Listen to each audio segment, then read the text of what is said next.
दोस्तों फाइनली आज खेसारी लाल यादव के चुम्मा चुम्मा सॉन्ग का टीजर आ गया है। क्या जबरदस्त एंट्री मारा है खेसारी लाल ने, गजब, माइंड ब्लोइंग, एकदम से गर्दा उड़ा दिया। हम तो ऐसा लग रहा है दिल गार्डन गार्डन हो रहा है। इस गाने में खेसारी लाल के लुक तो देखो कि कैसे देसी स्टाइल में बीड़ी फूक रहे, वो भी भोजपुरिया, खाटी भोजपुरिया अंदाज में।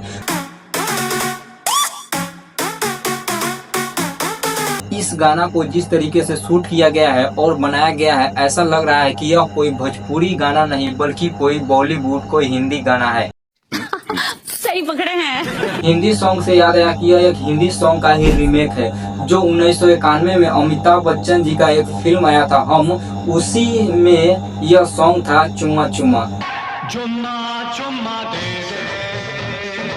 ओवरऑल इस गाने की बात किया तो गाना काफी जबरदस्त है और आप सभी को काफी ज्यादा पसंद भी आएगा। हालांकि यह तो सिर्फ टीजर है, पूरी सॉन्ग आना अभी बाकी है जो कि कल रिलीज होगा। एक बात और आप सभी को बता दें कि खेसारी लाल यादव का इस सॉन्ग का टीजर ट्रेंडिंग में भी आ चुका है। आप लोग इधर स्क्रीनशॉट देख सकते हो कि इस गाने को 7 घंटा में 8 लाख से भी ज्यादा व्यूज मिला है और 60,000 से ज्यादा लाइक्स मिला है। और यह टीजर अभी 5 नंबर ट्रेंडिंग में भी है जो आप सभी स्क्रीनशॉट में देख सकते हो। वैसे आप सभी को यह टीजर कैसा लगा आप सभी कमेंट करके जरूर बताइएगा। और इसका फुल वीडियो कल रिलीज होने वाला है सारेगामा हम भोजपुरी पर, तो आप सभी कल तैयार रहिएगा इस गाना को सुनने के लिए।